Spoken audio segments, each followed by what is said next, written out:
I'm James Steer, I'm Activision's producer on the Bond franchise. Good morning, 007. Welcome to the MI6 Agent Evaluation Centre.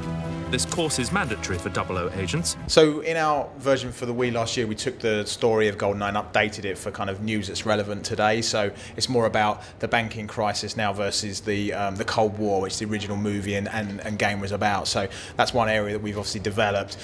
We'd taken the assets that we had in the Wii, like the single player levels, and updated them greatly. So added more geometry, textures, higher res textures, better animations, to get the game to the next generation or to the high def standard. So then we've also added an entirely new feature that wasn't on the Wii version, which we're calling MI6 Ops, which are more arcade style standalone missions that you can post scores online and compete with your friends again. So we have stealth missions, eliminations, assaults and defense. So something for everybody there. So yeah, there's some elements that were in the Wii game and then some elements we've totally upgraded. Another area we've revisited is multiplayer. So we now have 16 player online for PlayStation 3 and Xbox 360.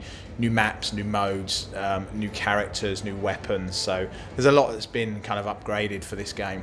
Yeah, there's some elements that we've kind of kept similar, although we've obviously updated the location. So you still visit the dam, you still go to see Tarkovsky, but in some areas we're updating those. So Tarkovsky is in a nightclub in Barcelona as opposed to his kind of original location. But yeah, you'll still see that great moment at the start of the game where Bond throws himself off the dam in a kind of bungee jump. So there'll be something that people recognise, and then some things that are totally new.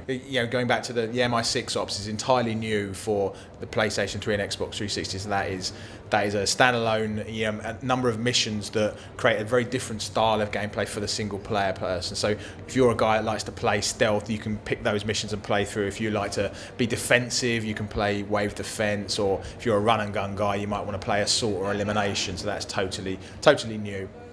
They're both good Bonds. They're equally as good. So I like them both. I'm a big fan of Daniel Craig's Bond. I think Casino Royale is an amazing film. So he's probably my favourite, but I don't know about better. They're all equally good. Roger Moore's a great Bond, and so Sean Connery, and so it's tough. I don't have a preferred or a better Bond, but they're all good.